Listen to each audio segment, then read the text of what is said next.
Imagine, t'as une présentation demain et t'as encore rien fait. Zéro. Avant, ça voulait dire le stress, panique, café, nuit blanche sur PowerPoint, le cauchemar classique quoi. Mais aujourd'hui, tu tapes une phrase, tu cliques, et en 60 secondes, t'as une présentation professionnelle. L'outil qui rend ça possible, il s'appelle Gamma AI. On se retrouve sur mon ordi pour cette démo, et pour commencer, on va tout simplement chercher Gamma sur Internet. Donc là, je l'ai déjà cherché. Il y a juste à chercher Gamma, appuyer sur Gamma. Et ensuite, on va voir à quoi ressemble un peu le produit. Donc là, j'ai un peu des bugs. On va appuyer sur commencer gratuitement. Continuer. Je vais me connecter très rapidement. On se rejoint dans 2 secondes. Donc là, on voit qu'on peut créer avec l'IA. Et on nous demande par où est-ce qu'on souhaite commencer. On peut importer un fichier ou une URL, générer, coller le texte, etc. Mais nous, ce qu'on va faire, c'est qu'on va aller d'abord à l'accueil. Comme ça, on peut voir vraiment à quoi tout ressemble. Déjà, ce qui est important de voir, c'est que moi, je suis sur le plan gratuit. Donc, j'ai 400 crédits.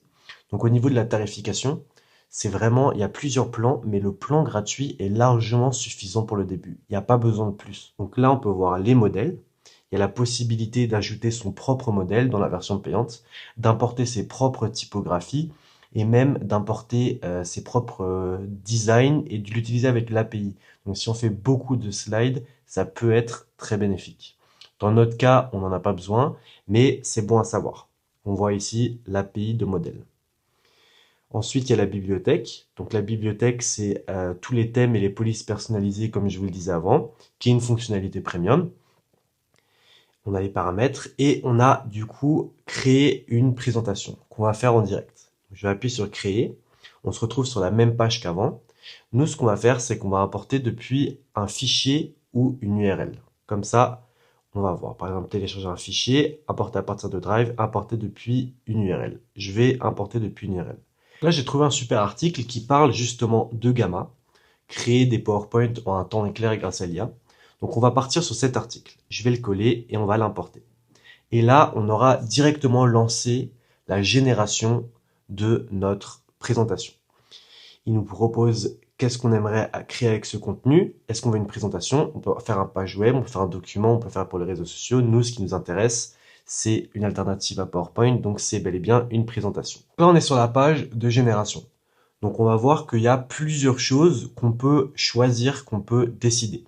Donc, on voit ici le contenu du texte, est-ce qu'il faut le générer, le condenser ou le préserver en fonction de ce qu'on veut. Nous, ici, on va dire qu'on veut le générer. La quantité de texte, qu'est-ce qu'on veut? Nous, on veut quelque chose de concis.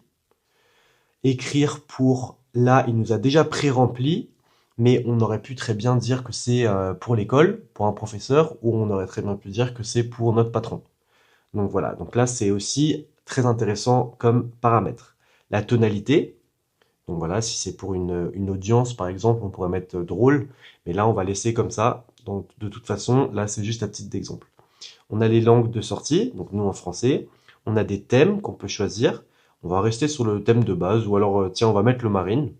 Les images générées par l'IA, ou alors on peut mettre les photos, des images web, des illustrations ou des GIFs animés. Et voilà, donc nous on va laisser images générées par l'IA, comme ça on peut voir vraiment le plein potentiel de Gamma AI.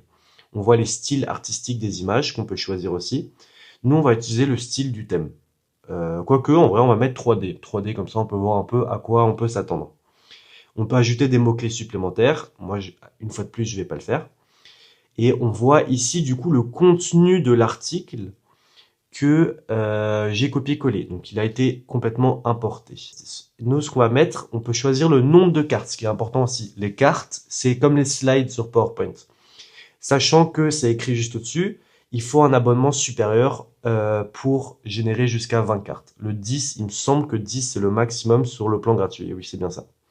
Donc voilà. Mais bon, c'est déjà un très bon point de départ. Et si vous voulez plus, il y a une alternative qui s'appelle Skywork, qui fait la même chose, où sur le plan gratuit, on peut faire plus.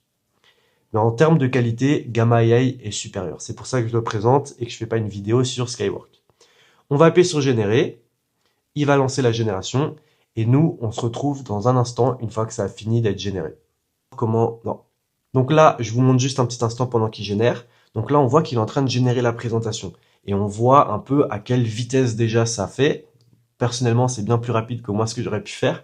et on voit un peu les images, mais on va voir la présentation est finie, on va la regarder ensemble. Donc, je vais directement la présenter. Donc, la première page, voilà. Elle n'est pas forcément hyper belle, cette page, on va pas se mentir, mais ce qui est super, c'est qu'on va pouvoir la modifier aussi avec l'IA à nouveau. Donc, première page, avant Gamma, la galère des diaporamas, le texte, l'image générée par IA. On a ce que Gamma fait pour vous avec des bullet points différents. L'IA structure illustre, vous fournissez le texte, voilà. Un gain de temps considérable. Donc là, on voit un comparatif entre les deux. Dans le cadre professionnel, même dans le cadre académique, ça peut être hyper pratique. On a à nouveau une image générée par IA avec un bon design. Et voilà, je vais vous laisser, ça sert à rien que je blabla trop là-dessus, je vais vous laisser regarder. Les tarifs. Et une petite FAQ pour finir. Mon verdict final. Donc là, comme on voit, Gamma, c'est vraiment hyper pratique. Et comme vous le voyez, ça m'a pris 1 minute top chrono à faire ça. Et si je veux maintenant, je peux quitter déjà la présentation et je vais pouvoir modifier des choses. Donc là, je vois que j'ai un agent que je peux ouvrir juste ici. Donc quand j'appuie, je peux lui demander modifie la page de couverture. Il est en train de le modifier et il nous propose une variante. Par exemple, il y a la version modifiée et il y a la version originale. Donc on voit que la première partie elle est plus grande. Il a changé les textes.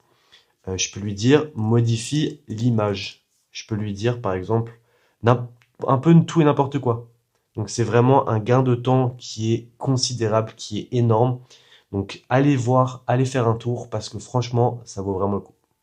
Pour finir, ce serait pas honnête de ne pas vous parler des limites du produit. Et il y en a 3 principalement. Premièrement, l'export vers PowerPoint. Le format de Gamma, il est super en web, mais quand tu l'exportes vers PowerPoint, parfois, il y a des choses qui se déplacent. Donc, si tu as prévu de l'envoyer vers PowerPoint par la suite, bah, faut que tu planifies un peu de temps pour remettre les choses en place. Deuxièmement, il n'y a pas de mode hors ligne. Ça veut dire que si tu veux présenter quelque part où il n'y a pas de connexion, eh ben, il faut que tu télécharges la présentation au préalable. Sinon, tu as un problème. Et troisième et dernier point, l'IA, ça reste de l'IA. Parfois, il y a des erreurs, parfois des images sont pas forcément hyper belles. Donc, il faut quand même vérifier à côté. Il faut pas juste appuyer sur générer, rien regarder. Mais bon, ça va de bon sens en soi. Si la vidéo t'a plu, pense à t'abonner à cette chaîne et à mettre un petit like et un commentaire. Moi, c'est Alexia et je vulgarise l'IA et je vous tiens informé de toutes les avancées. Le secteur de l'IA, il bouge hyper vite, donc il faut vraiment rester à l'affût. À la prochaine!